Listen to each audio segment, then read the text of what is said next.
Makos of Orange Beach coming in with an 0-6 mark. Bayside Academy sporting a 4-2 record, a disappointing loss Friday night a week ago to T.R. Miller. And ready to put it all behind them against the Makos. Short kick, catch made, and Wills Norton will make his way to about the 42-yard line.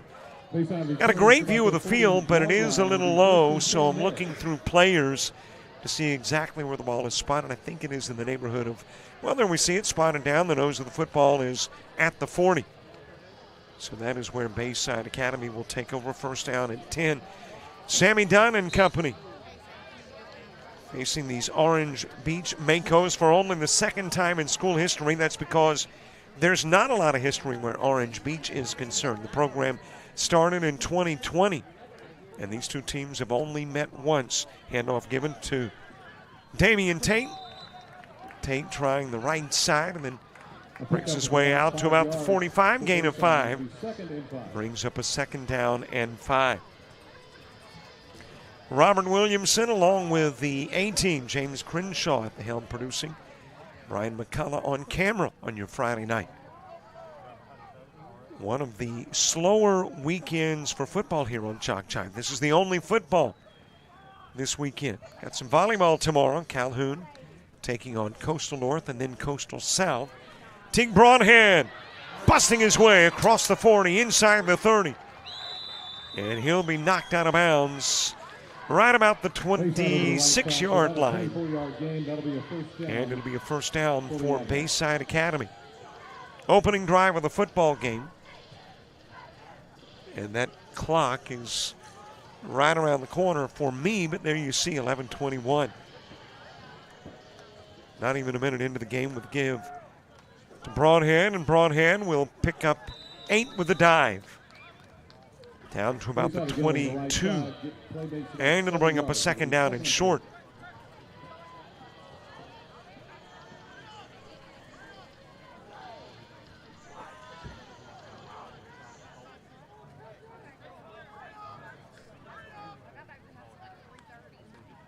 Snap of the football, give goes to Broadhead, lowers the head and shoulder pads, bounces into the outside, and he will make his way to the 19, where it's another Bayside first down inside the red zone. For a first down.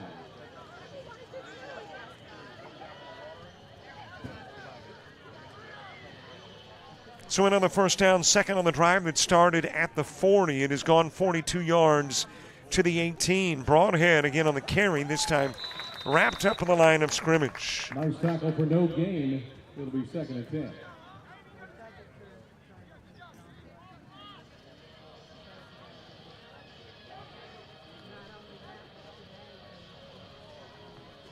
And it is second down and long. These two teams met for the first time last year. It was Orange Beach that came away with a win. Bayside trying to knot the series up. First pass of the game for Dunn. Got a target open, and Wills Norton can't hang on. Incomplete pass in the end zone, should have been 6. But the incompletion will bring up a third down and long. And you would think another passing down, but there again, you're inside the red zone. I was about to say could be a couple of run plays, but with nobody with Dunn in the backfield, I'm thinking it is safe to say you have got a pass play coming. Penalty flags. Boy, that was close. And yeah, I thought there was motion on the right side for Bayside Academy. We'll make it 3rd and 14. 5-yard mark off turns it into a 3rd and 14.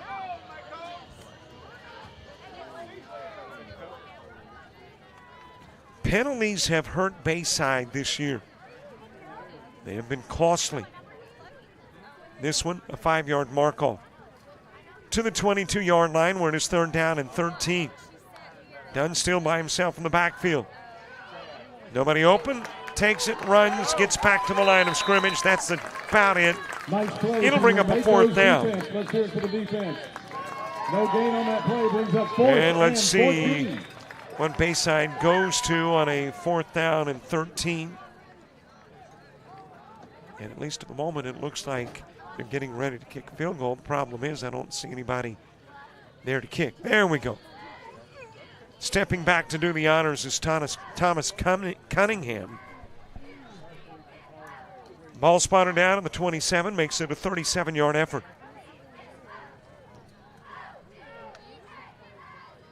Out of the hole to Wills Norton. That'll be blocked. Loose ball falling on at the 21. Makos will hold on the opening Bayside drive of the football game. So it is 1st down and 10 for the Makos. Bayside with a drive that started at their 40. Big play was the Teague Broadhead run that got him inside the 30, eventually inside the 20. Penalty yardage, pushing them back, and eventually it's Cunningham trying a 37-yard field goal, blocked by the Makos. And it'll bring up 1st down and 10. Matthew Steele at quarterback. And there's nothing there for Shamar Lowe.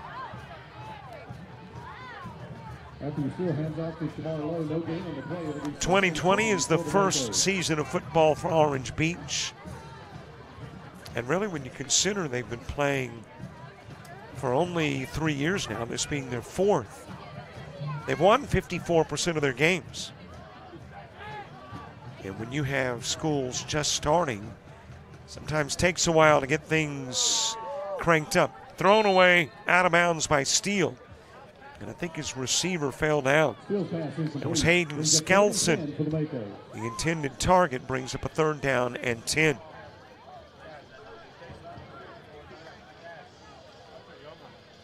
Football at the 22. Opening Makos drive of the football game after Bayside drove from their own 40 into the red zone.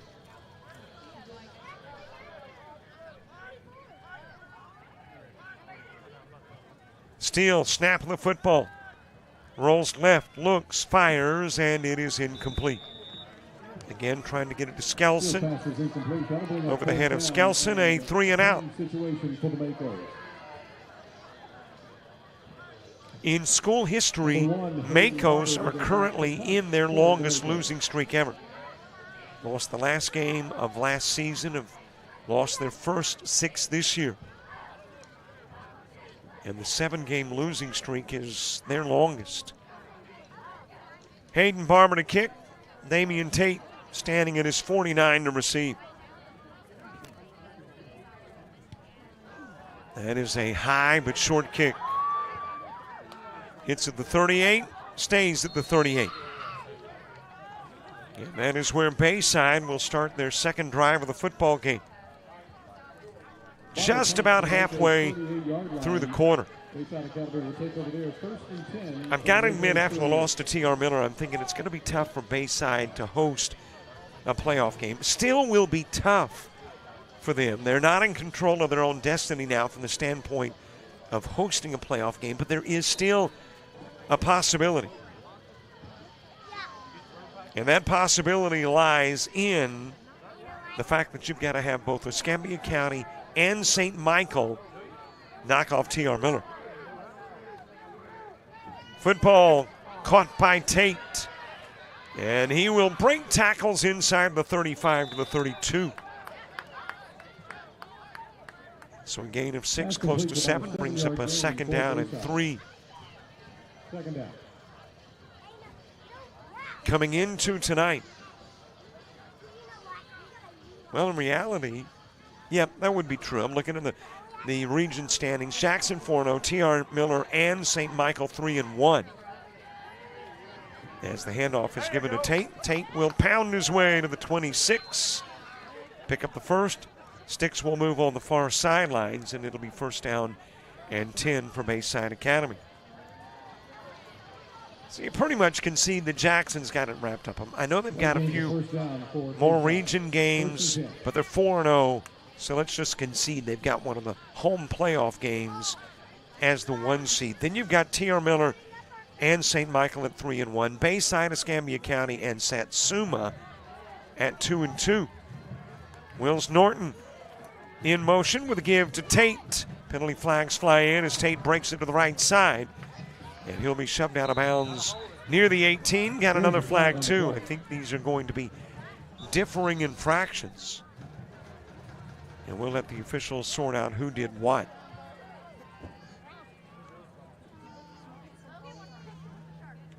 And at least the preliminary indication, based on the Admirals heading the other way, it is going to go against Bayside. But if you're Bayside, you went out, you knock off Escambia County, you beat Orange Beach tonight, you beat Satsuma, you finish with a mark of 5-2. T.R. Miller's got to lose to Escambia County, which is possible, and St. Michael, which is possible.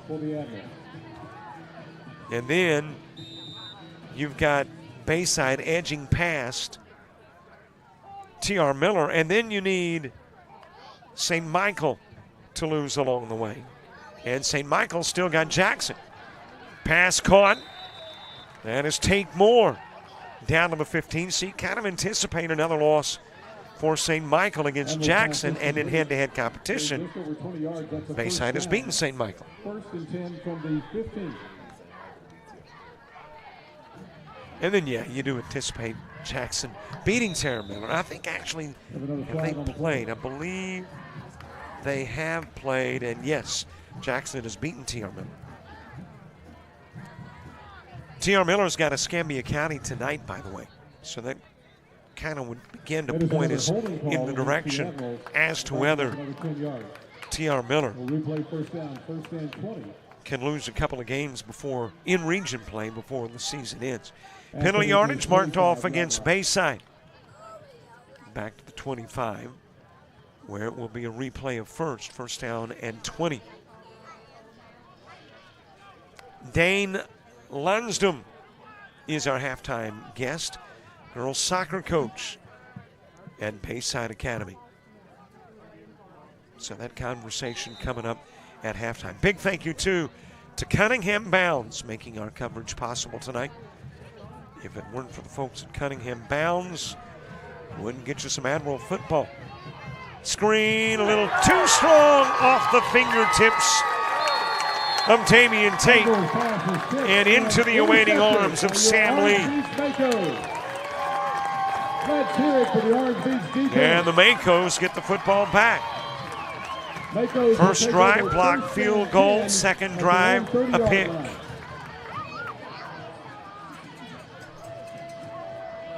And the Makos, with a little better than 6 minutes to play in the quarter, in possession of the football again at their own 25.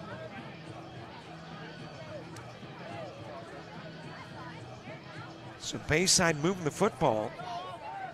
Opening drive, blocked field goal. Drive number 2 hurt by penalties, and then the pick. Skelson immediately on the catch, dropped after a gain of 5. First pass completion of the night for Matthew Steele. Steele's pass complete to number 11, Hayden Selson. Good for about a 5-yard gain. 2nd and 5. Brings up a 2nd down and 5. Nose of the football just shy of the 35.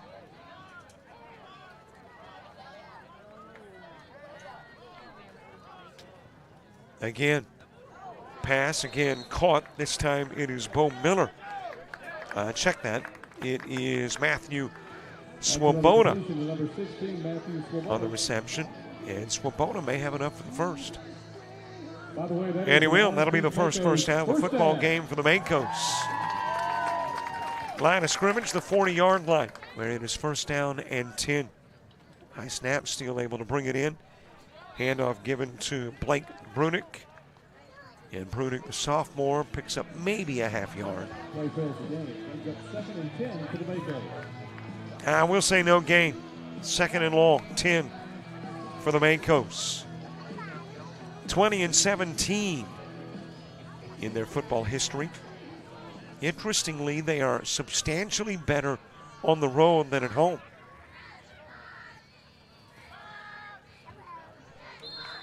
Well, now at quarterback, You got a new face. That is Austin Beck, who is a tight end and defensive lineman. This is a Mako squad that has had injuries at quarterback. Their starter out, their number 2 guy hurt, hobbled. Now you got a tight end playing quarterback. Well, he's going to be alone to bring down, but Bayside will do it, but not before he may have picked up a first on a 3rd and 5. It'll depend upon the spot. And it will be 4th and short. And the Makos going heck. We're 0-6. Have scored 41 points and given up 189. Let's do it. Let's go for it at midfield, where it is 4th down and 1. But on the road, they are 11-5 in school history. And again, the big tight end playing quarterback. If they give him his forward progress, it looked like the head and shoulder pads got across the 50. And it will be a 1st down and 10 for the Makos. And that's Mako's 1st down. Austin Beck is listed as a defensive end and tight end. So he's a big dude. And he picks up the 1 yard needed and an extra one. 1st and 10 at the 49 of Bayside. Back in at QB is Steele. He'll fire long. And it is tipped away by Noah Kane. Mako's pass broken up at about the 15-yard line of the Admirals. Brings up 2nd and 10. Brings up a 2nd down and 10. Kane, the sophomore, able to break it up. A lot of playing time as a freshman. Same true for guys like Sammy Dunn, like Damian Tate. Pass is caught by Grant Bilbo. Pass complete for about a 2-yard gain. Brings up 3rd. And it'll be a gain of right at 2, brings up a 3rd and 8, maybe even closer to a 3rd and 9. Makos inside Bayside territory for the first time in the game. Inside 3 minutes to play here in quarter number 1. Still looking to the sidelines. Head coach Jamie Dubose has won 165 games in his career. Still the pass. Wills Norton picks it off, but out of bounds. But no flag as the defender and the receiver get tangled. And it'll bring up a 4th down and long. 4th and 8 for the Makos. We're going to punt formation. Punt formation. Hayden Barber on to kick. For the Makos. And this time it will be Wills Norton back to receive. Damian Tate was back there on the first punt. This time it is Wills Norton. Hayden, a high kick. And it takes a wee bit of a Makos bounce. No return, and Bayside will start their 3rd drive of the quarter. Right about the 20. Jamie Dubose, the coach, has been at Susan Moore, Prattville, Florence, and Central Phoenix before coming here to Orange Beach. And in his 2nd year here, of course, Bayside under 1st-year coach Barrett Trotter. Won his first 4 games at the helm, losing back-to-back games to Jackson and T.R. Miller. Handoff given to Damian Tate. Tate spins his way across the 25. Near the 26, a gain of 6 on a 1st down carry. A win tonight would guarantee Barrett Trotter a non-losing season in his first season here. And of course, that's a little consolation to Bayside. They want a winning year.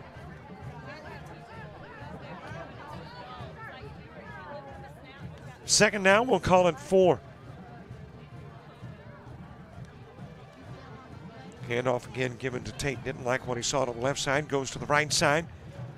And he'll be run out of bounds, but not before he picks up the first. Play game's about 8 yards and a first down for the Bayside Academy. So first down and 10 for Bayside.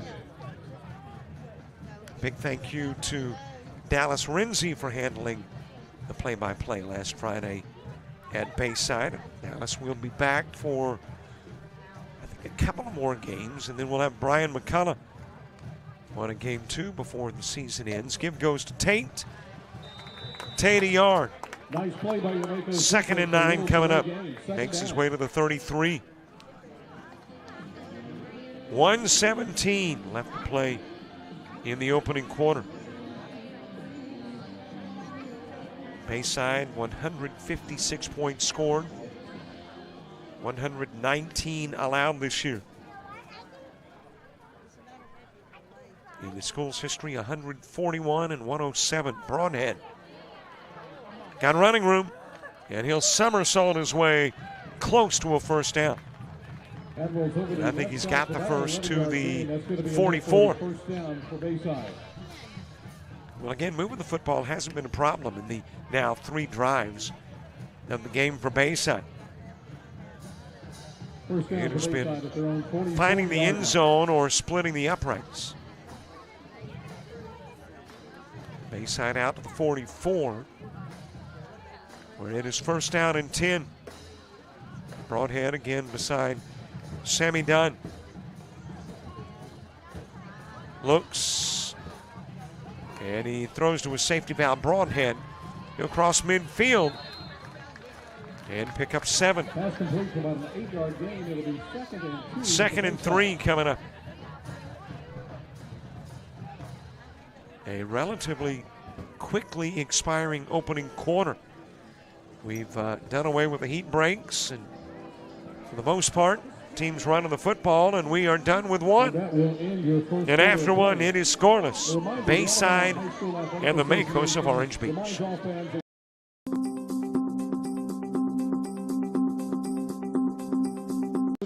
Whether they're aware of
Bayside Academy football being brought to you by Cunningham Bounds.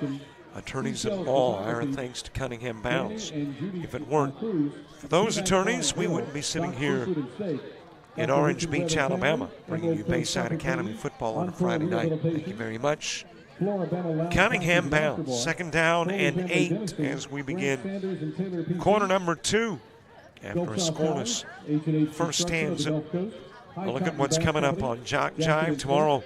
Volleyball, Calhoun and Coastal North at 1, Calhoun and Coastal South at 6. More volleyball next week.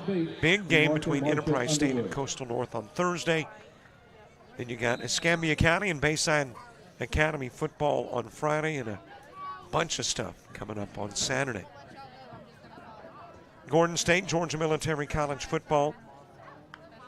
South Walton will be the site for Showcase Series Fall Baseball. Broadhead shoved backwards. Well, scratch that. I forgot you changed size of the field. You know, I've been watching football a long time, but I forgot when you, go to another quarter. This is a sign of aging. Or either not paying attention, which can also be a sign of aging. but it's Broadhead with positive yardage. After the, swapping of sides. Broadhead, again, some positive yardage. Inside the 30, down to the 29-yard line. And it'll bring up a second down and relatively short. Bayside good for an 8-yard gain on that run. It'll bring up second and let's see what else on Saturday.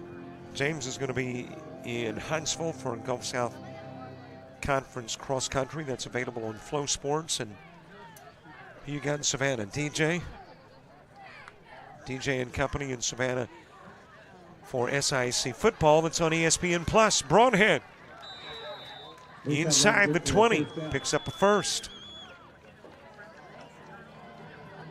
And it'll be first down and 10.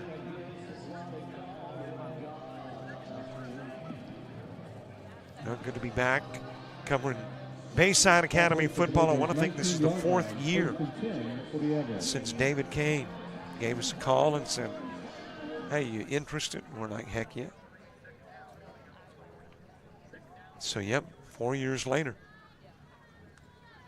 Got your Bayside Academy football. Another give to Broadhead, and Broadhead pounds his way inside the 15. It has been a fairly steady dose of Broadhead.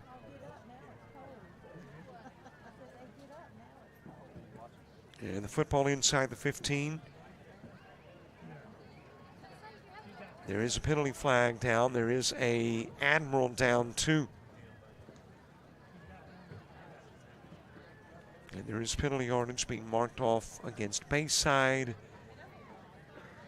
And they are tending to either the knee or the ankle of the injured Admiral.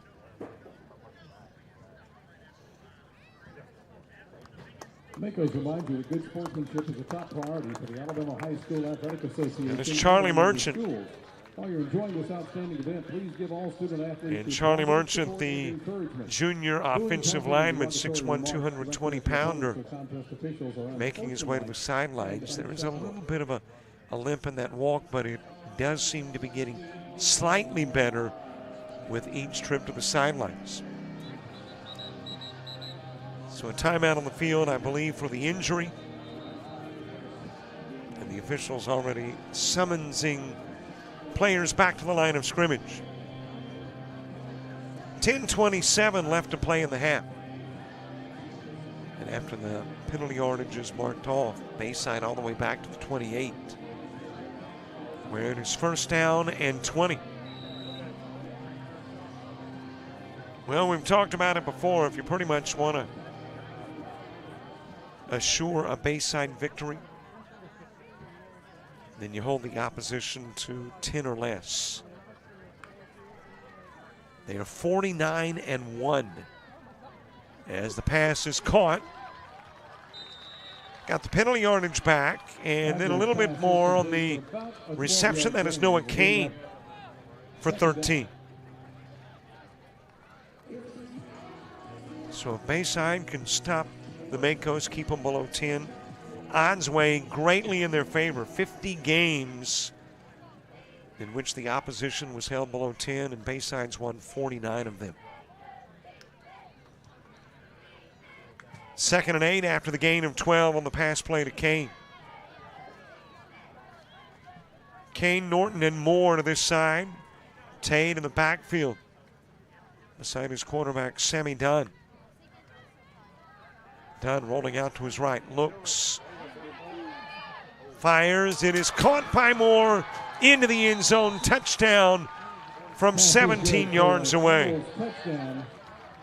9:21 remaining in the first half. 9:21 to go in the second. And Tate Moore on the receiving end of a 17-yard Sammy Dunn toss.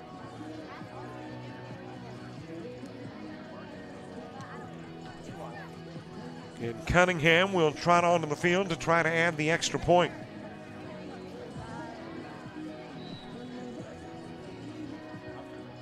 Again out of the hold of Wills Norton.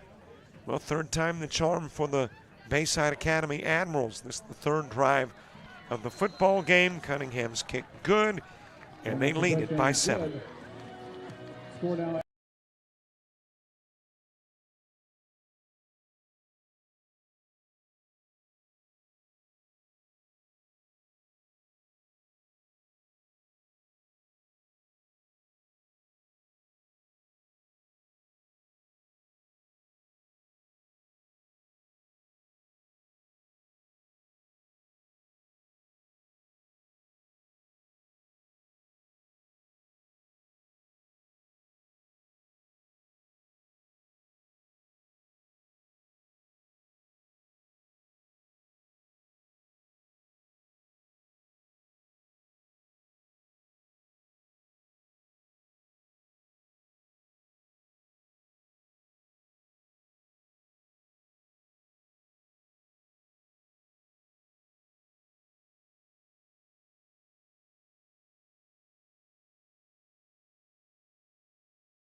Seven-zip lead, Bayside Academy. And again, that deadly combination, Dunn and Moore.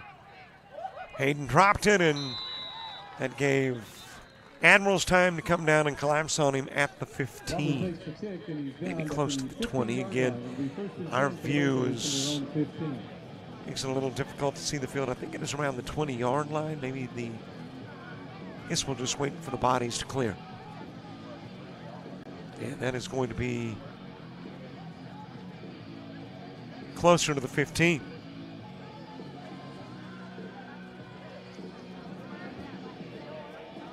They may place it down around the 10. I'm looking to see if there are penalty flags with the official holding the football. I don't see a flag, but that doesn't mean there isn't one, and apparently there was.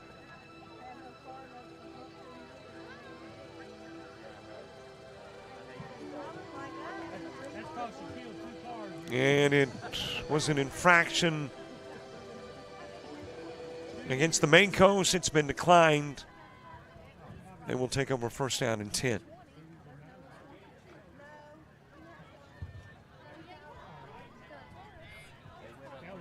Matthew Steele back at quarterback. They have also used Austin back when they need some beef in the backfield. Able to get a hand on it, not able to bring it in. Grant Bilbo, incomplete pass. Will bring up a second down and 10. A little over 9 minutes to play in the first half of action. Bayside with a 7-zip score. It was drive number 3. First drive, a block field goal. Second drive, a pick. Drive 3, Dunn finds Moore on a 17-yard pass play.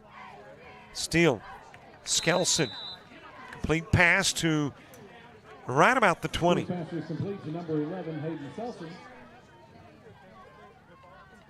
Gain of 5 brings up a third down and 5.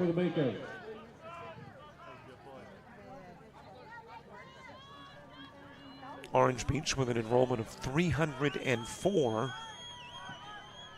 Bayside Academy with an enrollment of 291.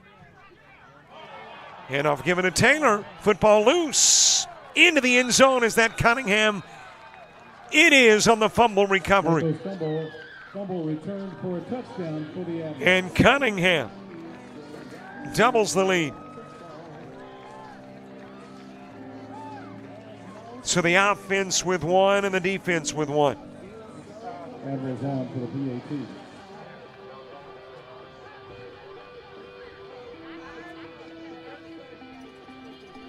And Cunningham on the 10-yard fumble recovery.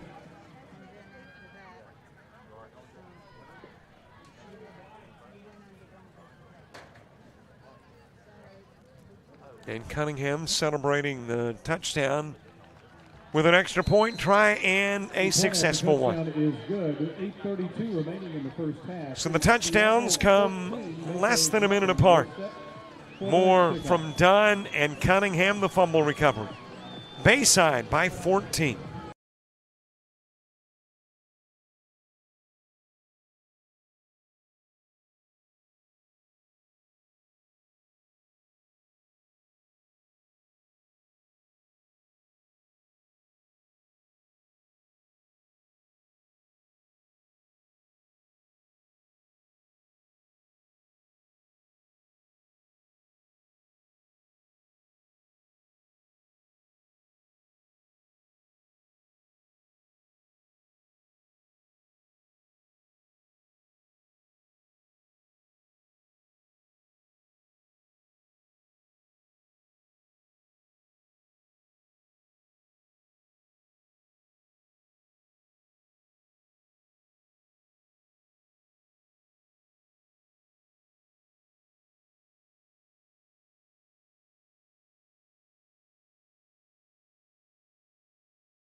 14-zip advantage. Admirals with the lead.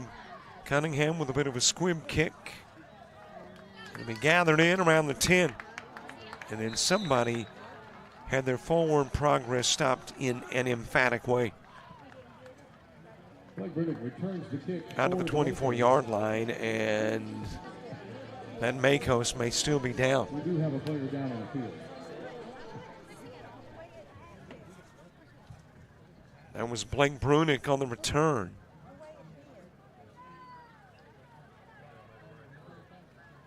And Blake Brunick is up, got a helmet in hand, but he is trotting to the sidelines, and that is certainly good to see. Ball placed at the 37-yard line. We'll start 1st and 10, Makos. Football at the 27, first down and 10 for the Makos. In a 14-zip ball game. Hey, reminder, game coverage also available on YouTube, so you can take your options. Watch it on JockJive.com, watch it on YouTube. Subscribe to the YouTube channel, by the way, and then you get the alerts when a link is created and when it's active. Incomplete pass. That was intended for Shamar Lowe. And it'll bring up a 2nd down and 10. And heck, while you're at it, might as well go ahead and follow us on Facebook, Twitter, Instagram, TikTok, and Threads. Or, how do you say it? X, formerly known as Twitter. Kind of reminds me of when Prince, had just the symbol.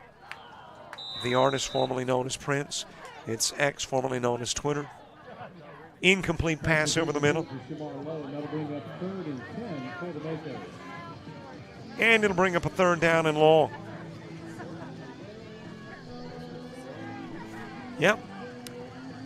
I'm telling James Crenshaw, producer, stuff he didn't know. Of course, James is kind of young. And yeah, we've already talked about it. I'm kind of old.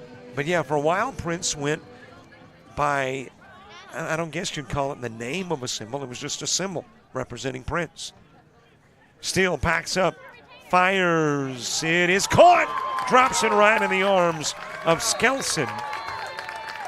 And he'll make his way inside Bayside territory to the 47. Steele's pass is complete to number 11, Hayden Selson. That is a boy, from this vantage point, you knew it had a chance. The question mark was, could a Bayside defender get to it first? But instead, it drops right into the arms of his receiver, Skelson, and turns into a 1st down and 10 at the 47. Over the middle, incomplete. Wills Norton the closest to the Steele pass. And it'll be 2nd down and long. And since we're talking about pop stars, pop music, Orange Beach hosts a lot of concerts. And I can mention some, but James would probably give me that same look, like who, what? I mean, they're artists from my era, like Hard and Def Leppard. Oh, you have heard it. Uh-oh. Steele. Incomplete pass, trying to get it over to Anthony Swoboda. And of course, Orange Beach is also home to probably the most famous, I guess it's a bar, Floribama, right there on the Florida-Alabama line. I live in a community called Florala, and when I say Florala, oh yeah, I know where that's at. Got that bar right there with the great music. No, that is not Florala. That is Floribama.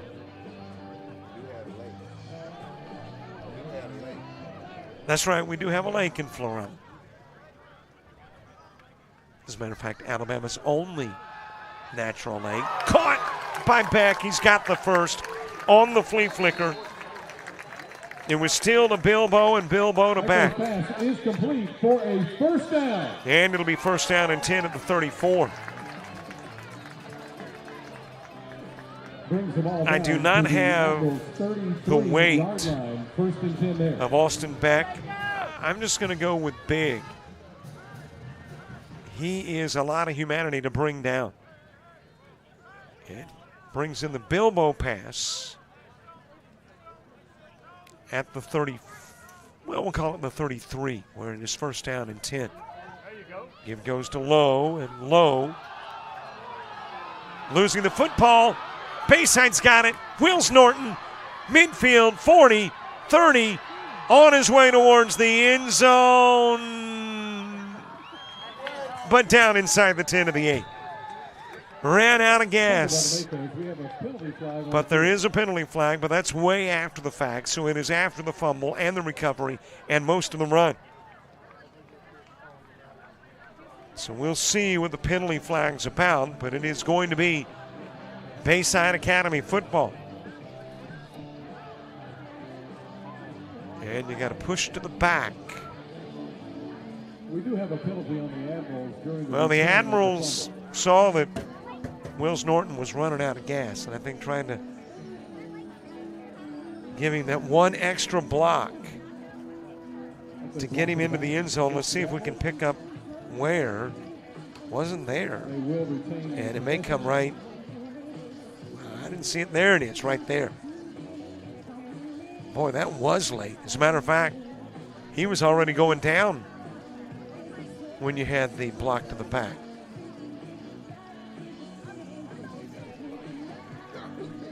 Of course, it could have been the one that stopped him from making the 6, so I guess it could be an important clip. Nonetheless, you got Bayside. Excellent field position. Inside the 20.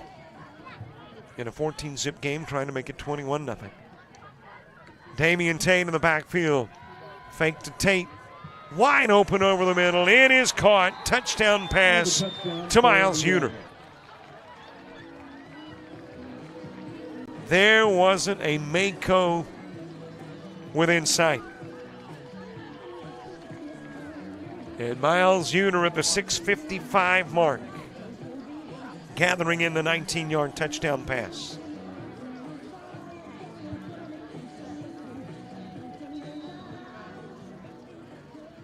Boy, the first stand's uneventful, and half of the second quarter has seen 3 touchdowns. And Wills Norton trying to make it a 21-zip game. He'll hold it for Thomas Cunningham, and Cunningham will split the uprights. Bayside, 3 touchdowns in the span of 2.5 minutes, leading it by 21.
.21-zip Bayside lead, and you can thank the defense for 2 of the touchdowns.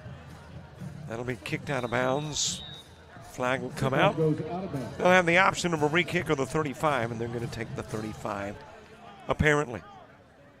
And that's where it will be first down and 10.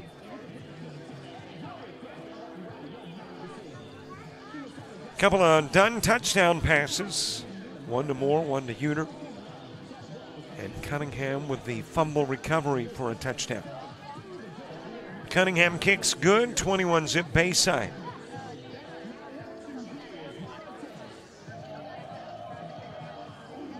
And the Makos will start this drive at their 35 after it is booted out of bounds.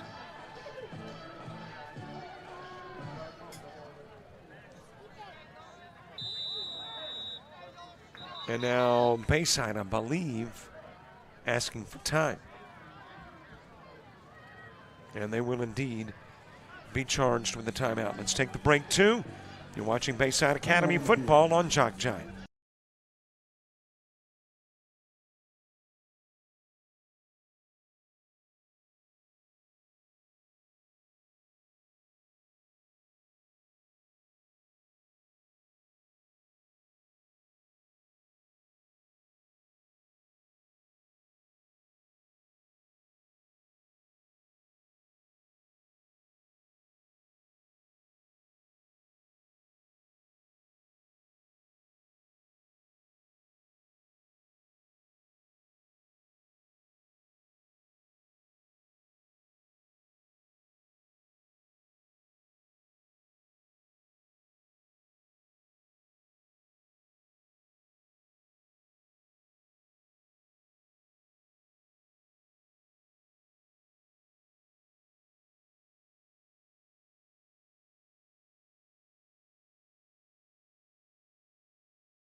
Bayside asking for the timeout as the Makos take over, first down and 10 at their own 35-yard line. Bayside trying to get to 5-2 on the year. Guarantee Coach Barrett Trotter a non-losing season, his first year here. Incomplete pass intended for Swoboda. Noah Kane in on the coverage, and it'll bring up a second down and 10.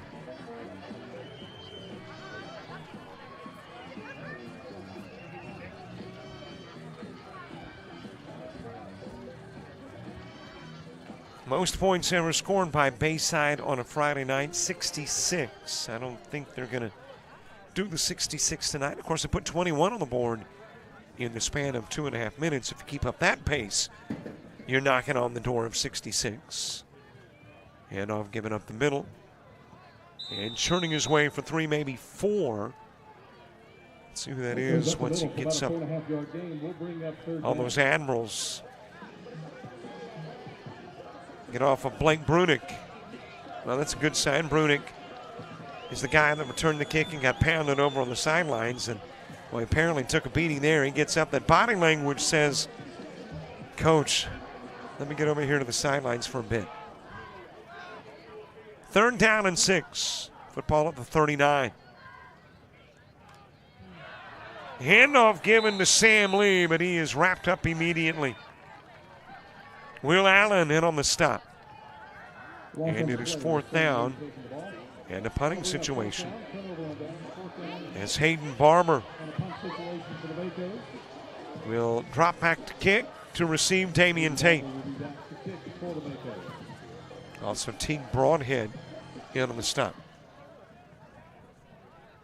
It was Broadhead that got there initially. It was Allen that said, hey, give me an assist.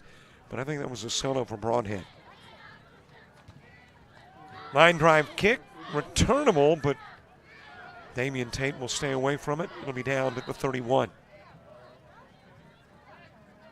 And that's where it is 1st down and 10 for Bayside. Closest game of the year for the Makos, a 17-15 loss to Satsuma. They didn't play T.R. Miller that bad, lost by 13 to T.R. Miller.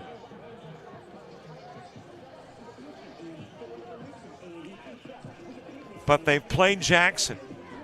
And in that Jackson game, it was a 50-2 final. Those 50 points are the most a Makos football team has ever given up.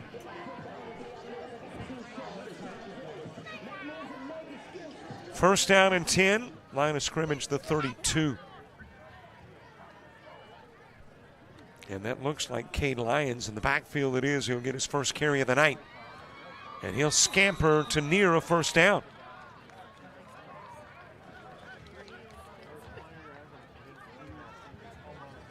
Another youngster, freshman. And he'll pick up 9. It'll be just shy of a 1st, 2nd, and short. Football to the 41.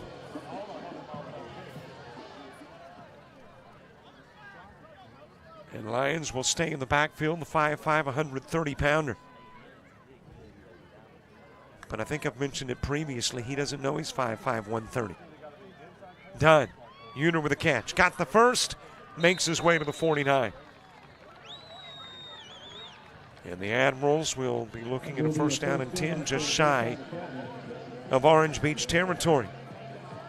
1st after 50. Got a score from just up the road. Daphne with a 7-3 lead over Fairhope in the 1st half.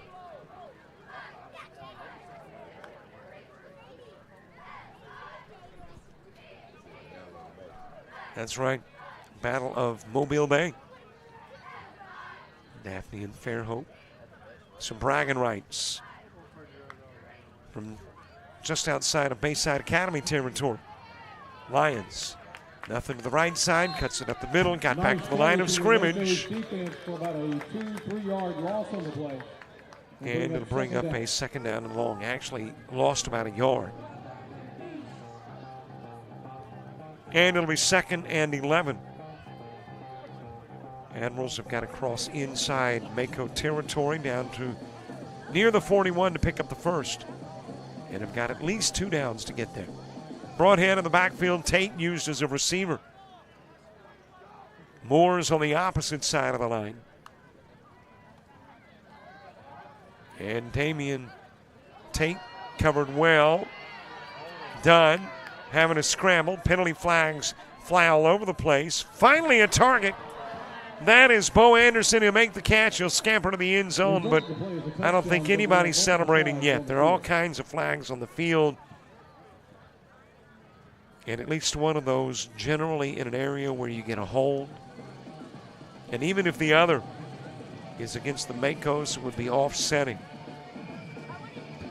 So let's see what the officials decide. There's the hold against Bayside. Were there any other infractions? Yep, there were 2 holds against Bayside.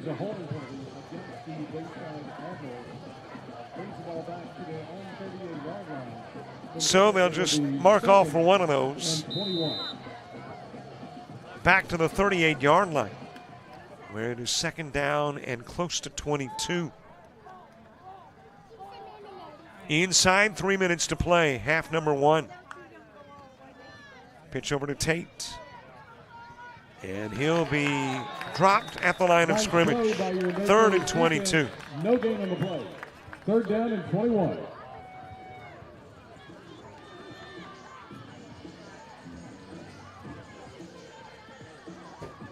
Two more regional games for Orange Beach. They've got Wilcox Central and Escambia County before wrapping up their year. 3rd down, 22. You sure would like to get about at least 14 out of this 3rd down play. Of course, I don't know that they would go for it on 4th and 8. So maybe a 3rd and 22, maybe a 22-yard pickup would be much more appropriate. Got Miles Uter, got wide open. Tate Moore over the middle, inside the 30, 20-10, into the end zone, touchdown on a 3rd and 22 from the 38. He'll go 62 yards. And Bayside on the board again in stanza number 2.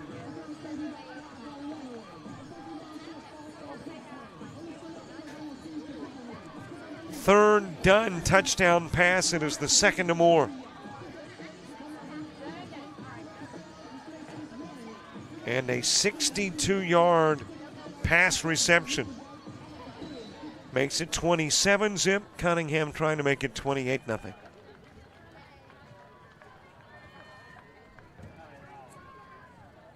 Wills Norton to hold.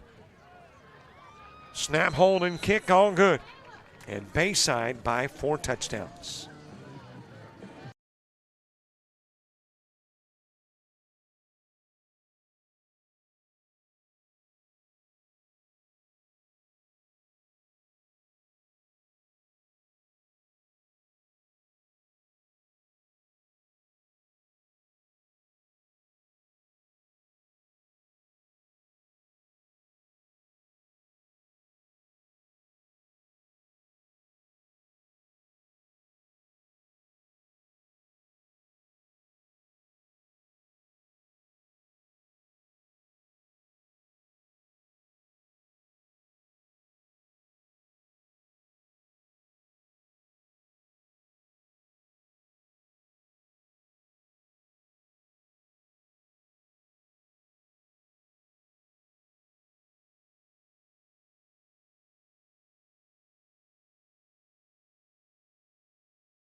Cunningham tees it up at the 40. Bayside with a 28-point second stanza. Short kick, and falling on it is Shamar Lowe. On a pleasant night here in Orange Beach, 71 degrees. Thanks so much to the folks making our coverage possible. Cunningham Bounds, attorneys at law. I want to think we are now 3 games that have all been the responsibility of Cunningham Bounds. Big thank you to the law firm. If, again, they're not providing coverage, then we're not here. Darn it. We are, and they made it possible. Thank you so much, Cunningham Bounds. First down and 10 at the 25. Still with Brunick back in the backfield. And now a timeout charged to the main coast. So each team has used one. This timeout comes with a little less than 2 to play. Here in quarter number 2 with Bayside up 28-0.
Coming out of the main coast timeout, it is a first down and 10.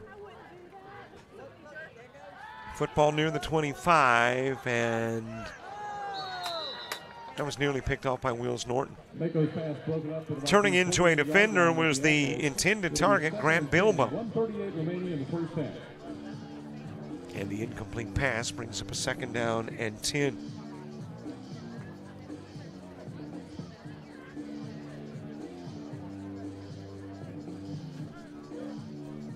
Also a little bit of contact between Drew Murphy and Wills Norton.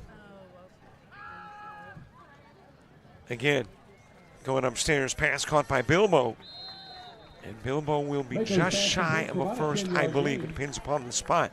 It'll be close. Now the officials say it is enough for the first. 10-yard gain on the pass play to Bilbo. Orange Beach trying to get points before heading to the locker room at halftime. They've got a minute 21 to do it. And 65 yards of real estate. Still sending Lee in motion. Fires over the middle, nearly picked off. It was Monroe Parton that got a hand on it, nearly picked it off. And it'll bring up a second down and 10. An update on the Daphne Fairhope game down to 9-3. Daphne lead in half number 1. Here at 28 zip contest. Dane Lumsden, our halftime guest, girls soccer coach.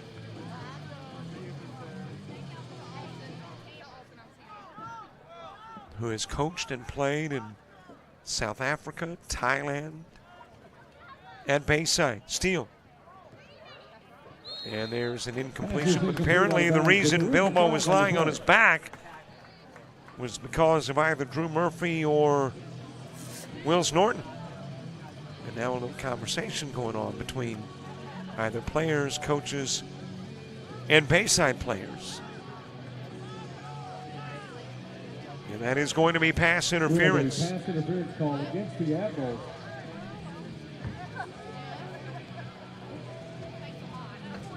It'll be a first down.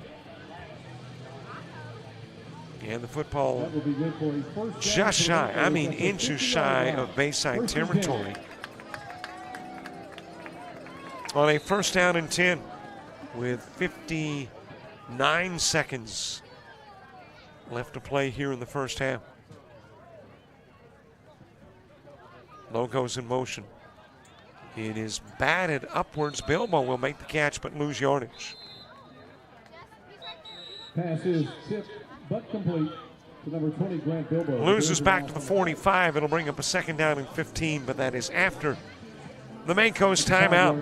Timeout on the field as we wind the first half down with 50 seconds to play.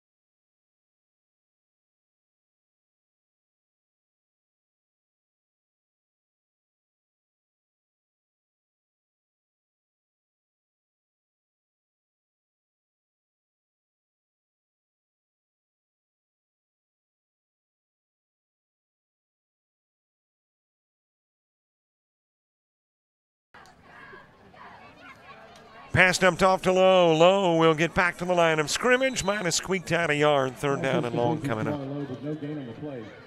That will bring up third down. Clock running in the first half.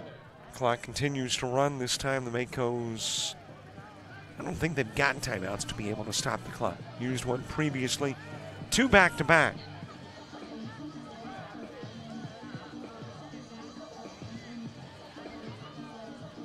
Third down and 14.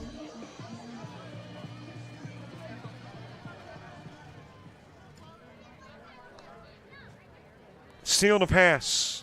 Fires. It is caught. And rolling inside the 40 to the 39-yard line of the pass reception is Matthew Swoboda. 15-yard gain, and that does give us a Mako's first down. Well, there was one more timeout in that complement of 3. So the Makos call a timeout. And we have a timeout on the field. And I would assume you're going to lob towards the end zone, 39 yards out. If you're looking at field goal, that would be a 55-yarder, roughly. I mean, there are a few high schoolers that can do 55-plus. I just don't know if we've got one here tonight wearing the blue jersey. But we'll see on a 1st and 10 at the 39. But there again, 1st and 10, that's all academic. 3 seconds to play. It is 1st and 39. 1st and goal for all practical purposes at the 39-yard line as the Makos try to go into the locker room at halftime with something on the board after a 28-point stanza. We are 3 seconds away, 3 football seconds away from that conversation with Dane Lumsden at halftime. Don't forget our ring ceremony coming up shortly. Should be the last play of the first half. But got a play to get under our belts before wrapping it up. And based on the fact that we've already seen a little flea flicker, steal to Bilbo to back, that might not be a shocker either. But nope. Straight drop back, lobs it. And the incomplete pass brings an end to the half. It is halftime. Drew Murphy making sure that Bilbo doesn't make the catch. And we've wrapped up a total of 24 minutes of football. The scoring has gone this way. After a scoreless first stanza in which the first drive of the football game for Bayside saw a field goal block. The second drive, a Sammy Dunn pass picked off on the deflection. Quarter number 2, a productive quarter for Bayside. 9:21 to play in the stanza. Dunn with a 17-yard touchdown pass to Tate Moore. 8:37 to play in the second. Cunningham recovers a fumble, returns it 10 yards, and the defense puts 6 on the board. 6:55 to go in the second. Miles Uter, a 19-yard touchdown pass from Sammy Dunn, and then Tate Moore again. Third touchdown strike for Dunn. Second reception that yielded a TD for Moore from 62 yards out. It came with 1:51 to play in the half. All extra point kicks good for Cunningham, and in the half, Bayside with a 28-zip lead. A conversation with Dane Lumsden coming up. It is halftime. Of course, we are recording this conversation with Dane Lumsden in advance of the half, but good to have with us the girls soccer coach at Bayside Academy. Coach, how are you? I'm good, and you, Robert? Thank you for having me here. I am doing good, and I'm going to say the same thing that I said to Jamie Ferguson the first time that I did an interview with him. I can tell by the accent you probably aren't from South Alabama. So I looked at your background, and, man, you have been everywhere. So tell us how Dane Lumsden got from everywhere to Daphne, Alabama, and Bayside Academy. So I grew up in South Africa, in Johannesburg, for I think 22 years. I was there, played soccer, played multiple sports as we were growing up. Decided at an early age that I wanted to travel the world. Eventually got the start after studying, getting my teaching degree, that Thailand was an option. So went to Thailand, taught there for just over 2.5 years, where I met my wife. And then she's American from Daphne area. So we met there and then just got into visa issues where we weren't able to stay in Thailand. So we moved back to South Africa, where we there stayed for 2 years. And then we decided to make the big leap back to America, back to her hometown. So we had family. So that was about 5.5 years ago that I entered into the States. So we now know how you got to Daphne, Alabama from South Africa, Thailand, other parts of the world. How about Bayside specifically? How did that happen? So that started, I was coaching at a soccer club called Fairhope, and Ali LeBlanc was the head coach prior to me, and she asked if I wanted to assist with the girls program, which I obviously took that up because I enjoy the soccer and wanted to get back into school. So started coaching with her in 2019, and then she wasn't able to continue coaching due to family responsibilities. So they offered me the head coach position in 2020. So been in the program since 2020 and currently enjoying it. And the program's growing and we want to keep on going. Let me ask, and I got to put on my glasses to read this. It says in your bio that you hold a U.S. Soccer Federation D license and United Soccer Coaches Goalkeeper Level 3. Tell us what those are.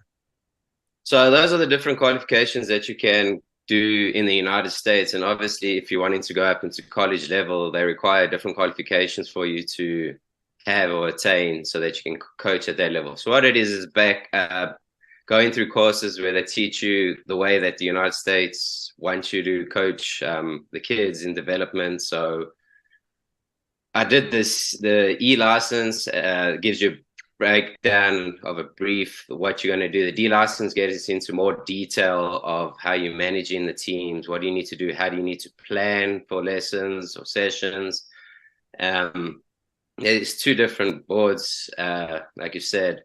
The other one is the goalkeeping. I grew up playing goalkeeper, so I wanted to get the background and the knowledge of how coaches are doing it here, the technique, the verbiage. As coming from a different country, the verbiage changes slightly. So they gave me the way to understand different techniques, the different mindsets that goalkeepers do need, and just breaking it down into lower age groups.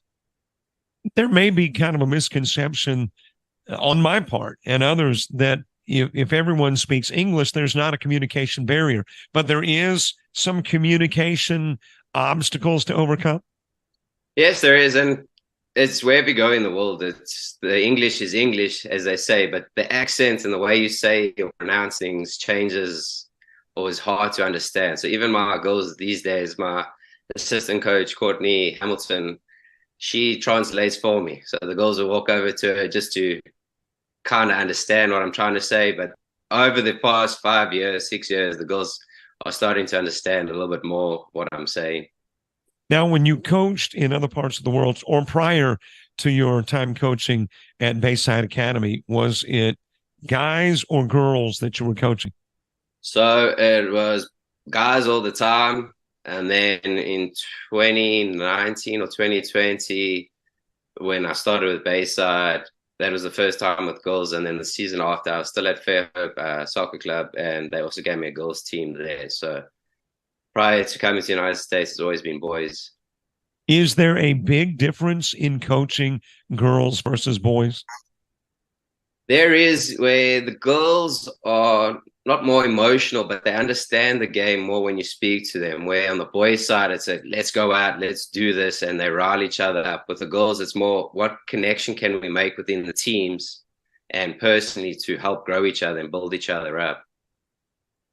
Where this year's soccer program at Bayside Academy is concerned, in your first year, I'm assuming as a coach, you have set goals. There are things in your mind that you would like to achieve. What's acceptable to you in your first year at Bayside as the head girls soccer coach? This is my 5th year as head girl soccer coach. Oh, 5th. Yeah, sorry. Yeah. I was looking in the bio. It says first, so my apologies. So, okay, No, what's acceptable in the 5th year then?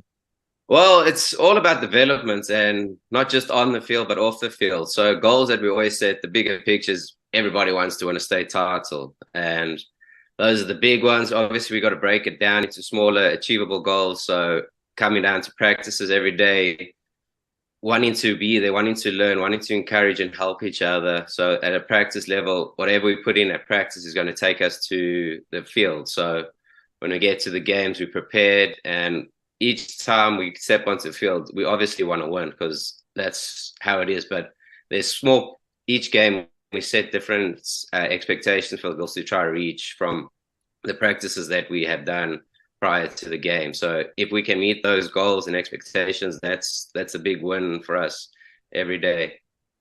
Do you go into a season with a win-loss mark that you want to achieve? Is that part of the goal process? Um, the biggest one, the goals for us to is the area games is like the vital because that will obviously take you to the next level to the playoffs in the state. But as many as we can win, that the girls are playing well, they're enjoying the game. Because if they're not enjoying the game, then I'm not doing my part. So whatever we can do to make sure they're enjoying the game, that's what I'm trying to do. And while they enjoy it, they obviously play a lot better. So when we are struggling with losses, it's a mental mind shift that we got to go into and try to figure out how we can get more positivity so it can influence us playing in the games. But to answer your question, the goals for trying to win loss, it's just whatever goes on in the season, and we try to regulate it as we go. All right, so in your fifth year now of coaching there at Bayside Academy, you're teaching the athletes the game of soccer. Do you, as a coach, still learn? And I'm sure there are things that you learn outside of in the soccer field there at Bayside, but are there things that the girls teach you after 5 years? It's just to be honest with them, to create that relationship with them. So after 5 years, the girls that started out are now juniors for the most part when I started out. So having that relationship with them, they teach you different ways to understand, ways that you can communicate with different players is a big thing because you can't approach every person at the same tone or the same way that you would like to. So you got to speak to them. I speak to them. My captains, I reach out to them to see what we can do. How can we help each other to grow the program and grow the goals as we go in? Coach, it has been great meeting you, talking with you. My apologies on the first versus the fifth year. I'm going to stop reading stuff online. I thought online was always right, but no, it's 5 years there. Dane Lumsden, head girls soccer coach. Thank you so much for being our guest at halftime. Well, thank you so much, Robert. You have a great day. You too.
Bayside Academy football on a Friday night. It is brought to you by Cunningham Bounds, attorneys at law. Thank you very much to Cunningham Bounds.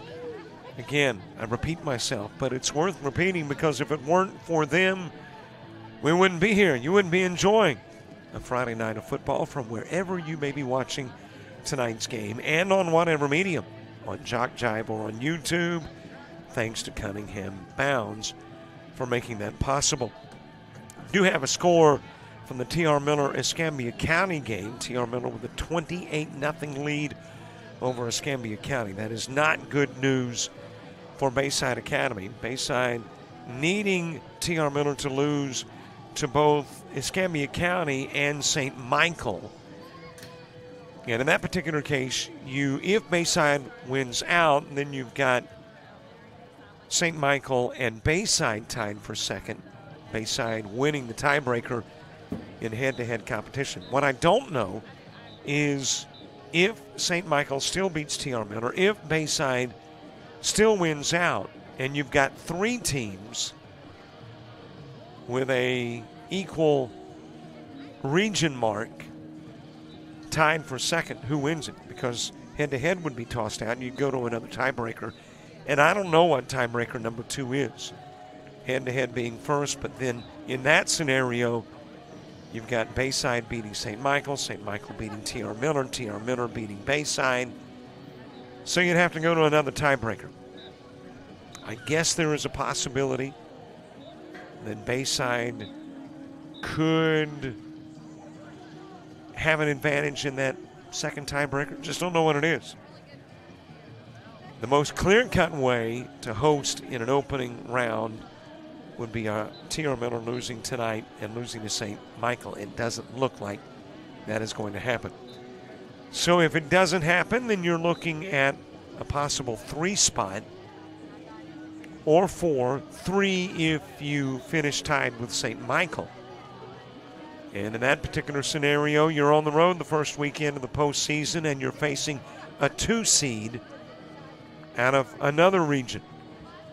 So at least there is a little advantage. You're not a 4 facing a 1. So Bayside still obviously much to play for, regardless of what happens elsewhere tonight. We'll try to keep you updated on what is going on.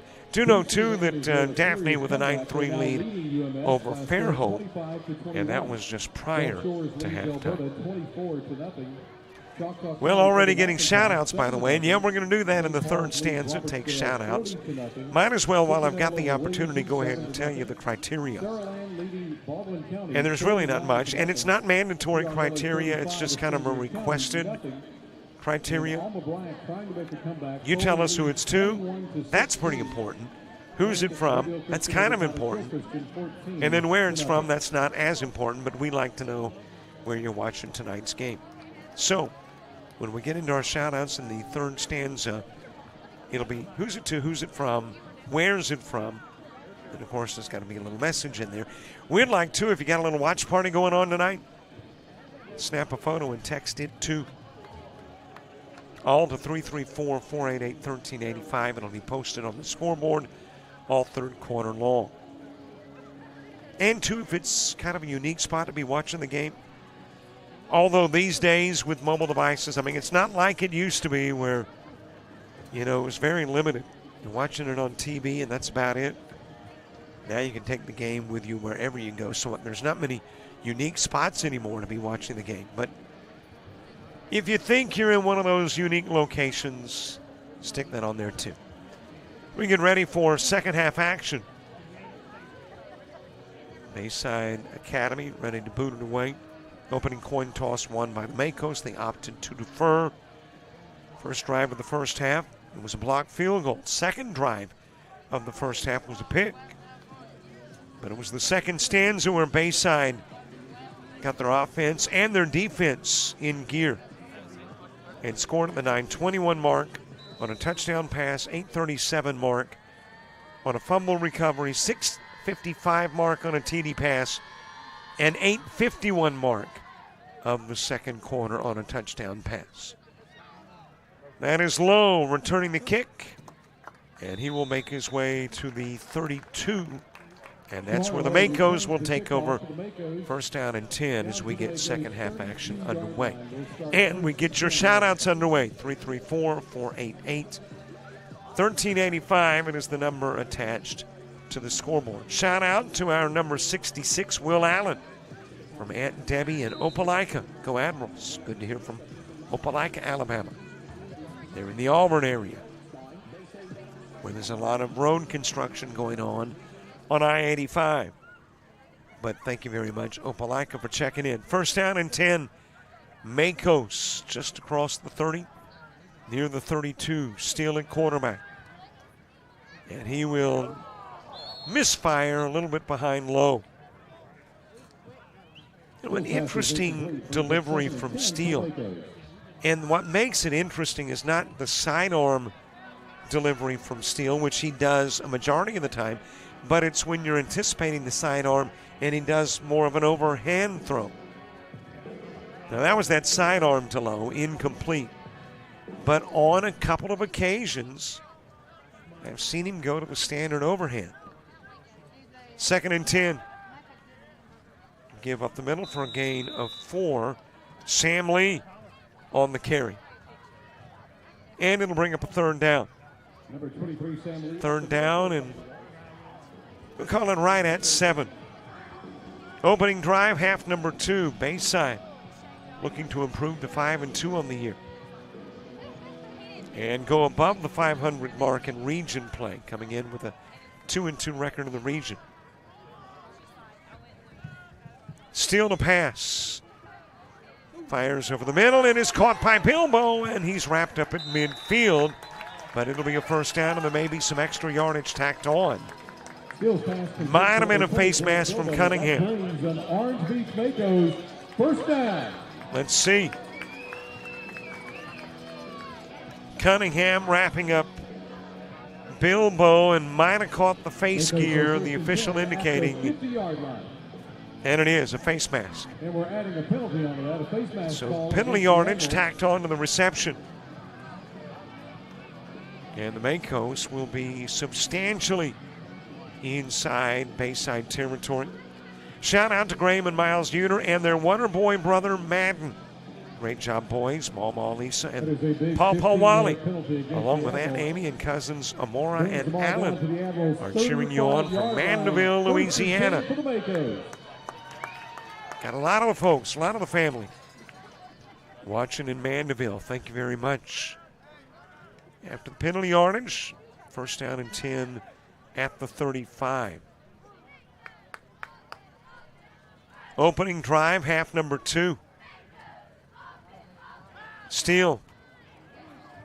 And Bilbo says, heck, you know, I'm probably about 6'1", 6'2", but that was intended for Kareem Abdul-Jabbar. Incomplete. And we'll bring up a second down and 10.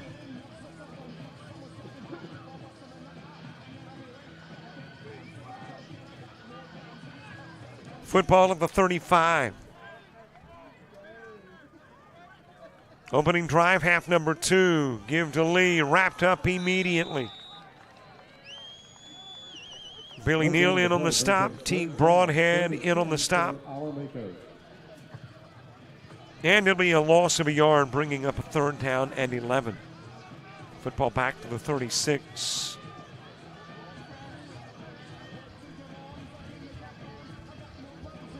Third down and 11, a 28-zip ball game. Third stanza, you would think. Possible, probable, 4-down territory. Still with Lee in the backfield, couple of receivers to each side. Third and long. Swoboda in motion.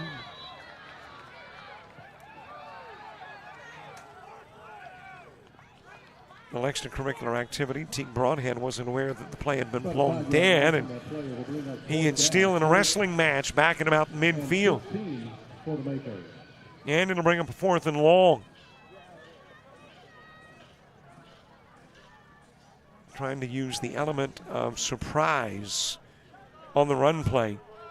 And instead of loss of yardage, back to the 40, where it is fourth down and 15. And the Main Coast will go for it. Steele. Incomplete pass. Had a target open, Damian Brazel. The sophomore wide receiver couldn't bring it in. And a loss of downs, and Bayside will have the football at the 40, where it is first down and 10.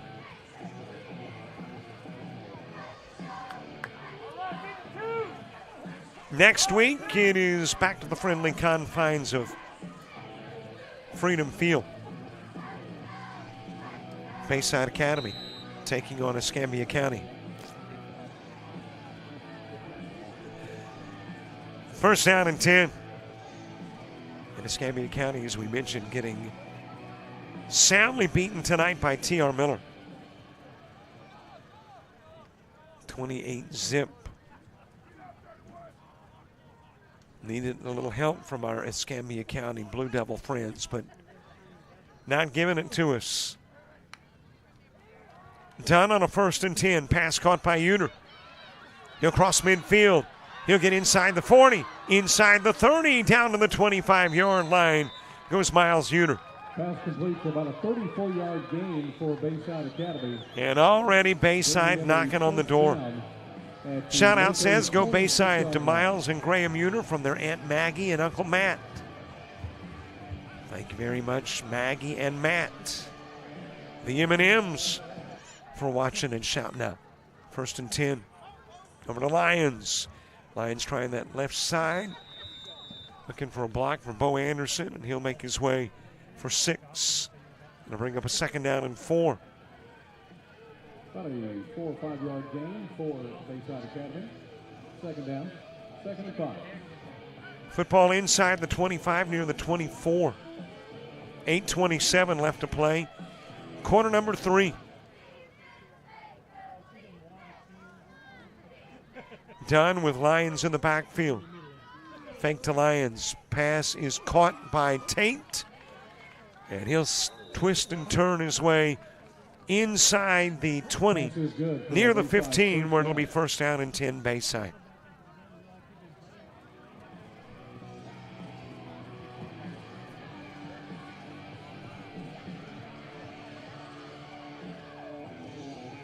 Ball spotted at the 15, first down and 10, inside the red zone. Bayside with 28 second quarter points. Trying to put their first third stanza points on the board. It is dumped over to Moore. Moore will spin to the 10 and then dive for a few more. Pass complete for about a 5 yard gain. 2nd down. That'll be a 7-yard pickup, bringing up a 2nd down and 3.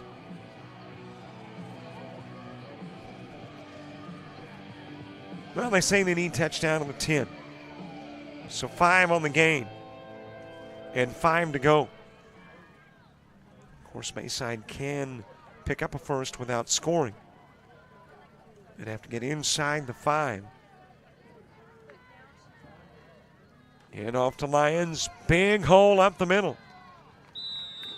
And he'll pound his way down near the 5. Shout out says, let's go Will Easterling and let's go Admirals. Thank you very much for the shout out. You got about 6 minutes and 42 seconds to shout on a 3rd down and 2. Football near the 6. Broadhead in the backfield. The bruiser for Bayside. He likes getting the football in these short yardage situations. And now Wills Norton hopped off sides. That'll be a 5-yard mark off.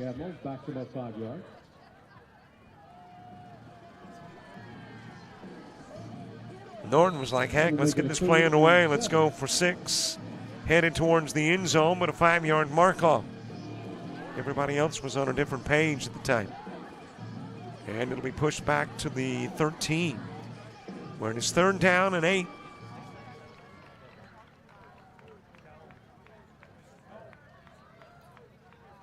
Anderson in motion. Dunn pitches it over to Teague Broadhead. He'll get around the corner. He will dive towards the end zone, just shy at the 1. Ball out of bounds at about the 1 yard line. And it is 1st and goal. The Bayside Academy. at the 1 for Bayside. Shout out says, go Admirals. The boys are looking great. Feed Big Miles from Coach Miller. Thank you very much, Coach Miller.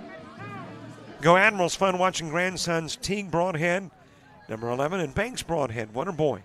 Grammy and Grandpa in Marietta, Georgia. Thank you very much. Marietta Broadhead. They didn't have that far to go. I'm surprised it took that long for the officials to indicate 6. I mean, he had to be 3 or 4 yards deep before they said, oh, yeah, we raise our hands. Touchdown for Teague Broadhead.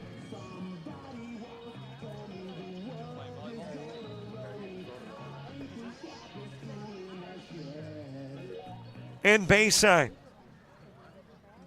with 5:19 left to play in the third. On the board again, and Cunningham through the uprights again. Bayside by 35.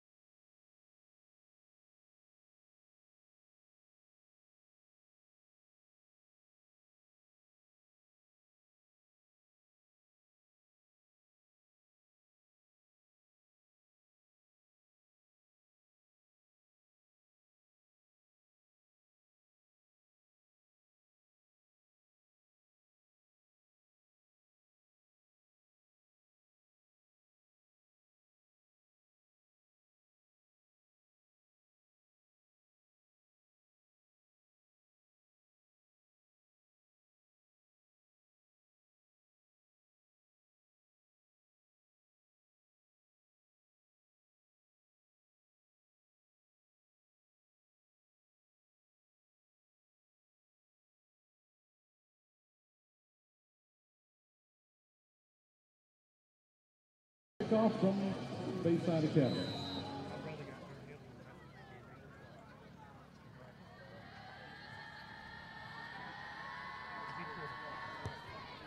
Cunningham the kick. Brunick the return. And he'll still find his way across the 35, wrapped up at the 37. And that is where the Makos will take over first down and 10. Shout out to Will Allen and the Admirals from Gamma and Danny. Or Gamma and Danny. Gamma and Danny, thank you very much. Well, we can call it an official night.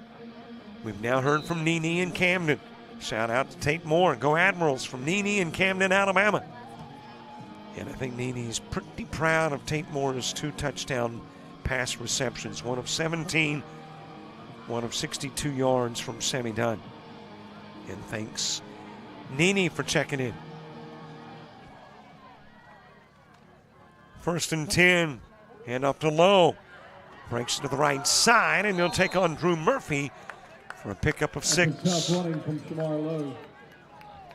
Brings the ball up. Here's a shout out that says congratulations to the freshman sensation from your family in Blackshear, Alabama. Go Cade Lions.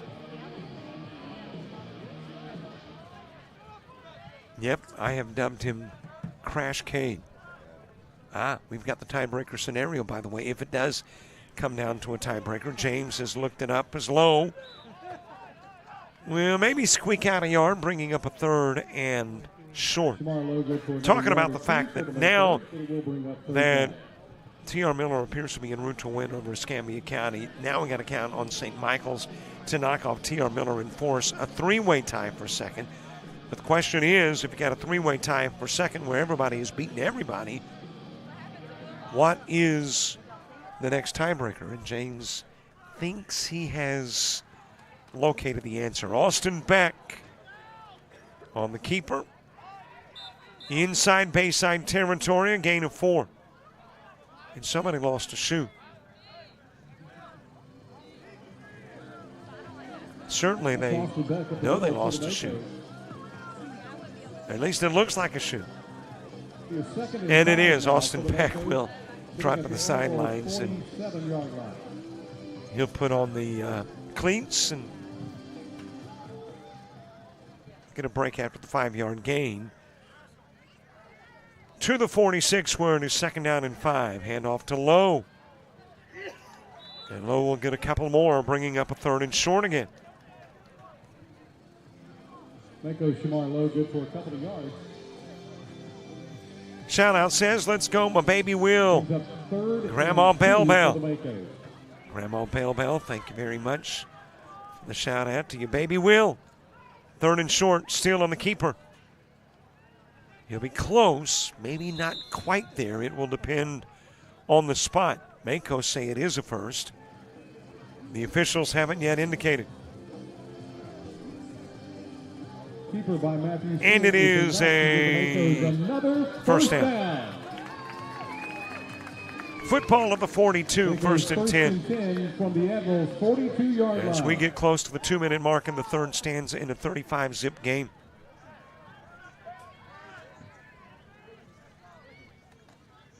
Handoff given to Lowe.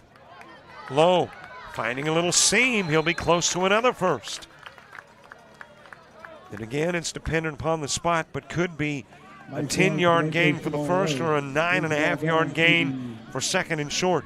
32-yard line. And they say it's 10. He'll pick up the first to the 32. For a first down, Mako.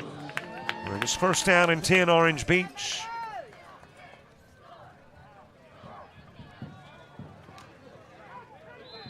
Low caught from behind after a gain of 1. 2nd and 9 coming up. Bayside has 17 shutouts Second down and 8. in their school history. Would love to make this their 18th.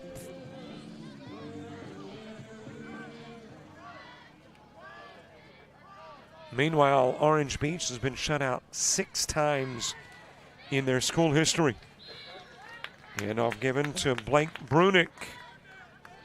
And Brunick will make his way to the 25. Where it is 3rd down and short. Up a 3rd down. 3rd and a long 2. 3rd down and a couple. Still on the keeper. Got the first. Backs his way inside the 20 to the 19.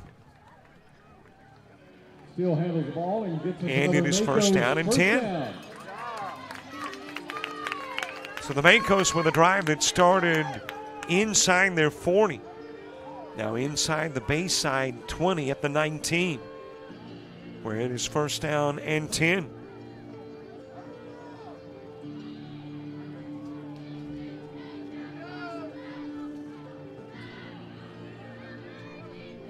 And that looks like that's going to do it for the quarter. That is the end of the 3 first quarters quarter. in, Bayside 35, Makos nothing with a but 5-touchdown lead. We want to remind you, good sports.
We head into the 4th stanza with Makos inside the red zone.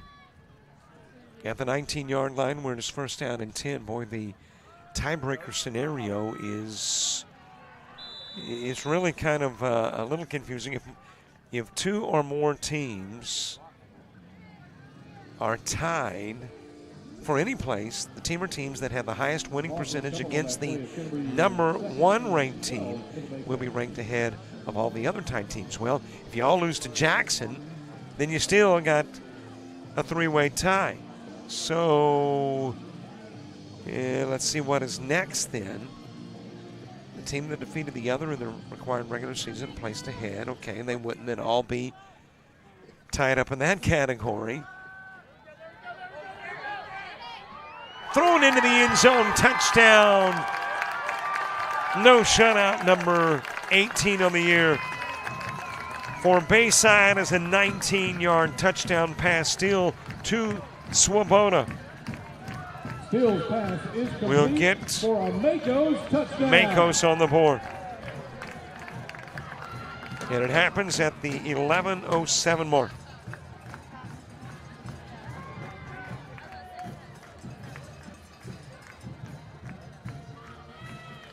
Extra point kick up.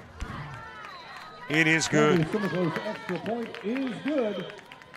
11 minutes remaining in our fourth So, quarter. Makos will not be shut out for the 7th time. Bayside will pick up their 18th shutout. Bayside's en route to a win, but not the shutout, up by 35-7.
For kickoff.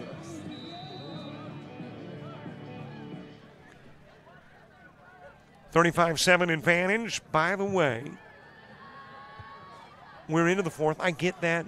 I know we do our shout-outs in the 3rd, but he who makes the rules can break the rules. I'm assuming I got to have clearance, though. James says, okay, James says it's okay. We can do some shout-outs in the 4th. Go Admirals. Sammy Dunn from Granddad, Middle River, Maryland. Heck, if you're watching from Maryland, we got to mention you. This shout-out says, there goes my cute little butterbean, Will, from Travis Trent. Hey, I do not write them, I just read them.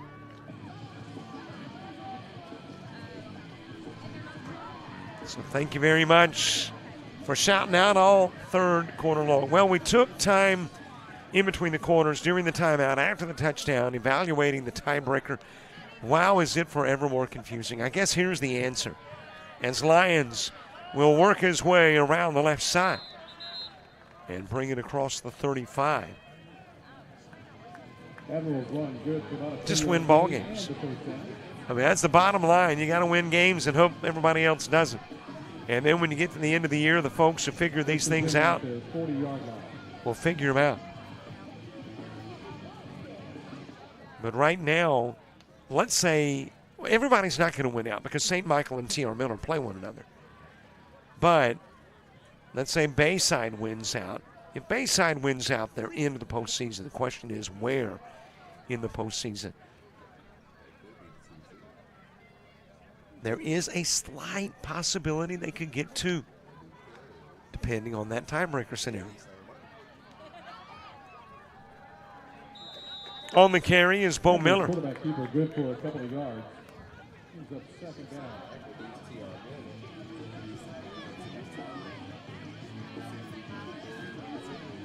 Second and 7. James is explaining to me, and I'm still confused. It is a complicated tiebreaker scenario for me. Heck, everybody else reads it going, oh yeah. Here's what you do. By the way, got a new quarterback. It is Bo Miller. Bayside comfortable with a 35-7 lead inside 10 minutes to play in the football game. Got a 4-receiver set, 3 to this side and 1 to the other. Miller will go upstairs. Pass is caught. And it's Ladd Powers, another freshman, tight end. But there is a penalty flag.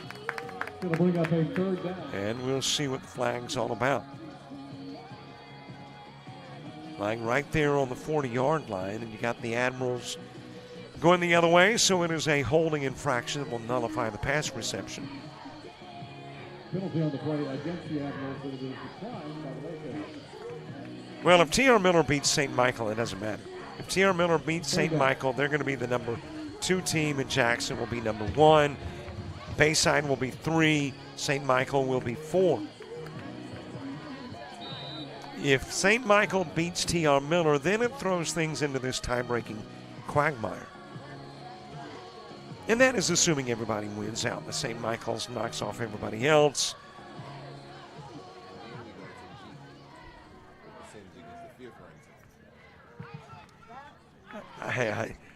I'm so baffled right now. Miller will drop at the 30, sacked by Brunick.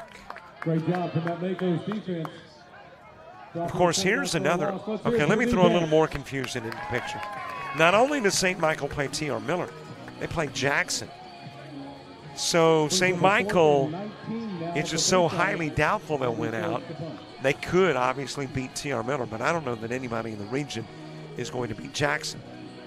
So then that throws St. Michael into a potential, if they beat T.R. Miller, still the 4 spot. So if Bayside wins out, the worst they could do is 3.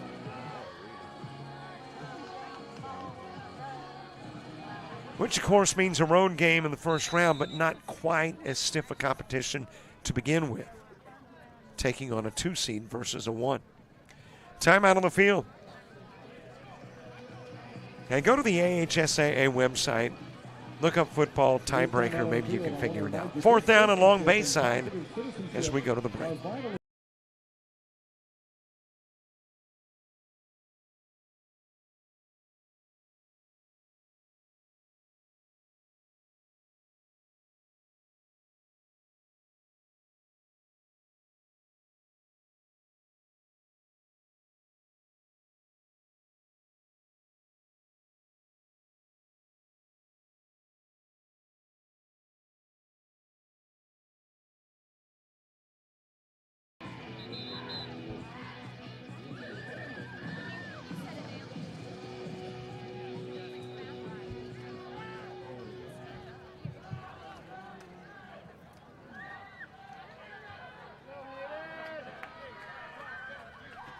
Fourth down and long, and for the first time tonight, Bayside will punt the ball. Thomas Cunningham.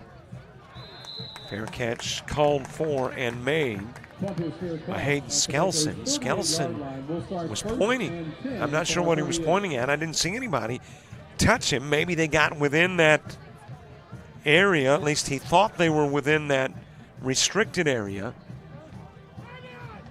Let's see. Nah. That's 3 yards away. So he had room to make the fair catch. No interference. And thus the officials did not throw a flag. First down and 10, football at the 38.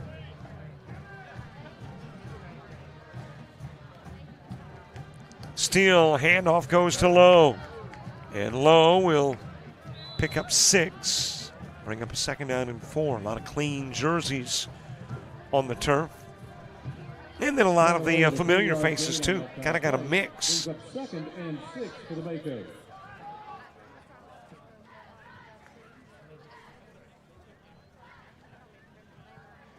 You had Parton, you had Miller, and you had Cunningham in on the stop.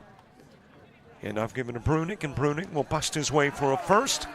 Cross midfield, get to the 49 of the Makos. Number 5, Blake Brunick, up the middle for about an 8-yard gain and a Makos first down. Well, don't forget, tomorrow volleyball, you want to check out Coastal North and South. They're playing Calhoun. Coastal North at 1, Coastal South at 6. Big matchup in the ACCC in volleyball on Thursday of next week with Enterprise State and Coastal Alabama North. Pass caught and immediately dropped is Chris Taylor. This year in the ACCC, you've got 4 teams that go beyond the postseason. 4 teams out of the North, 4 teams out of the South. The 4s have a play-in game. And one of the 2 gets in, and then a Region 23 rep gets in. Breaking tackles and making his way inside the 40 for the first is Sam Lee. And all of that happens on Thursday, a game that has got implications on postseason with Coastal North and Enterprise State. Next Friday, big game back in Daphne at Bayside Academy. Escambia County, the Blue Devils and the Admirals. Steele over the middle, incomplete. Trying to get it again to Chris Taylor. Hit his hands and then bounce to the turf. Will bring up 2nd and 10. And it'll bring up a 2nd down and 10.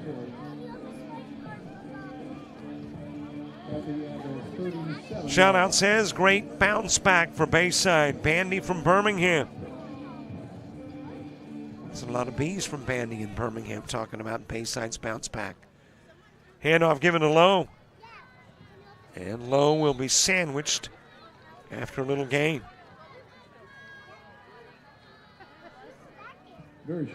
Mentioned this week, kind of a sparse football weekend. Not true for next week. Bayside Academy, Escambia County, Gordon State, and Georgia Military.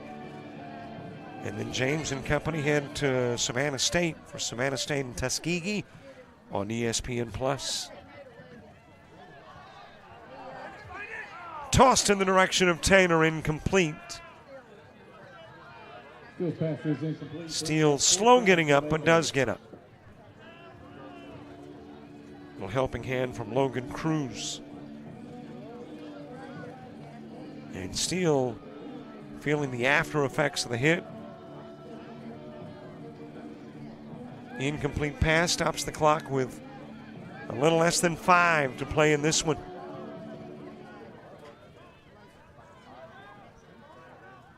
Bayside about to improve to 5-2 overall, 3-2 in the region. Pass is caught. Going upstairs to make the catch is Brazel. A lot of youngsters on this Orange Beach squad, especially on the receiving end of these passes. And Brazel is a sophomore. Of course, Taylor is a sophomore. We've seen Bilbo receiving passes. He's a senior. And Skelson, who is a senior as well. So kind of a mix between the 2.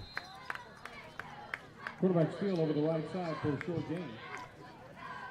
Steele on a 2nd and long. Turns it into I make that a 1st and long. 1st and 10 turns it into a 2nd down and 5. And the Makos trying to put another score on the board before this one wraps up. As we get closer to the 3-minute mark on a Friday night. It's been a gorgeous night here in Orange Beach. 71 degrees. Winds out of the north at 6 with gusts to 8. Beck. Pass is caught. That is Brazel again on the reception. Manning dropped immediately by Murphy. And an 86% humidity, 15-mile visibility, feels like 72. Finally, the summer appears to be gone. And some cooler temperatures coming in on a 3rd down and 2. Definitely 4-down territory for the Makos, who will go to 0-5 in the region and 0-7 overall. Steele, I think, has the first. Steele carries up the middle for a Makos. And it will be a 1st down inside the 20, near the 17.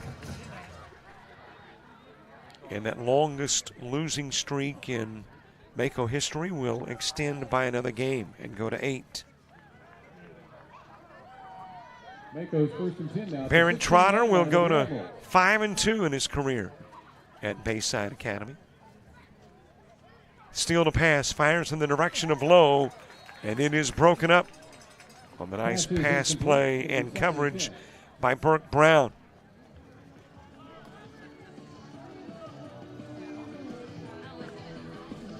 Two minutes left in this one. And it'll be a Friday night that ends relatively quick. We've had some 2.5 to nearly 3 hour contests, but this one just a tad over 2 hours.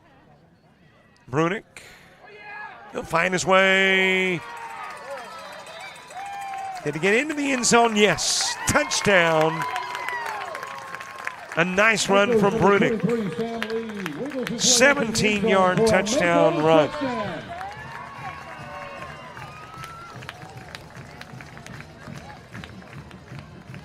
And that is back-to-back unanswered Mako scores in the fourth.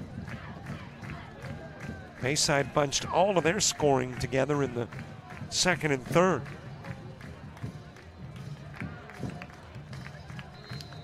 Extra point kick good. Extra point is good. 2 minutes remaining in the game. Admirals 35, And with 2 minutes to play, 14. it is a 35-14 contest.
"17-yard Sam Lee touchdown run, the extra point kick good. 35-14 contest. And I think Bayside has called the timeout, and if I had to guess, it might be because the ball is teed up in a position that would look like an onside kick. And maybe Bayside not quite ready for such. UMS right now falling behind BC Rain 25-21. Well, we know who's going to win this one, unless, of course, hey, I guess miracles happen. I think I read about 25 years ago about a game in Texas where one team scored 4 touchdowns in the span of 2 minutes. That doesn't happen, obviously, very often. Right now, a 3-touchdown lead. So I guess anything is possible. Not probable, though. But let's wait and see how the onside kick goes before feeling a little more confident. That's going to be the pooch kick. Fair catch called for and made by Wills Norton. Now feeling a lot more confident that those miraculous comebacks aren't likely. 35-14 game. Taking a quick look, a rundown of the scoring.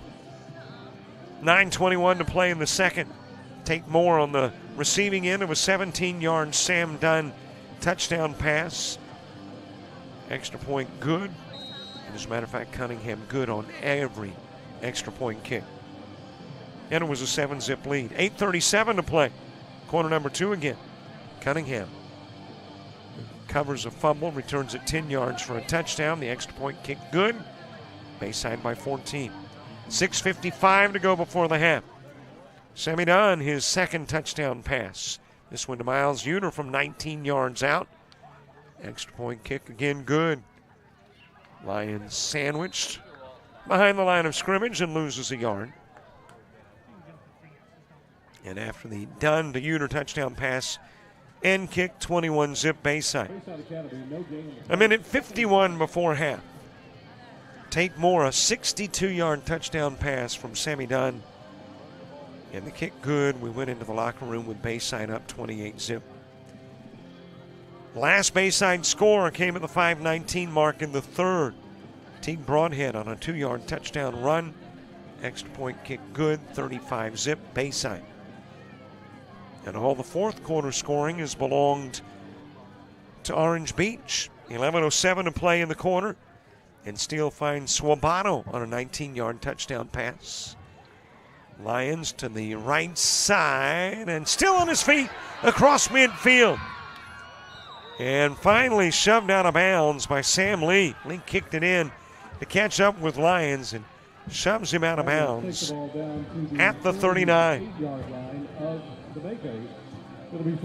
2 minutes to play in the football game. Sam Lee, the guy that just caught up with Cade Lyons, scored on a 17-yard touchdown run.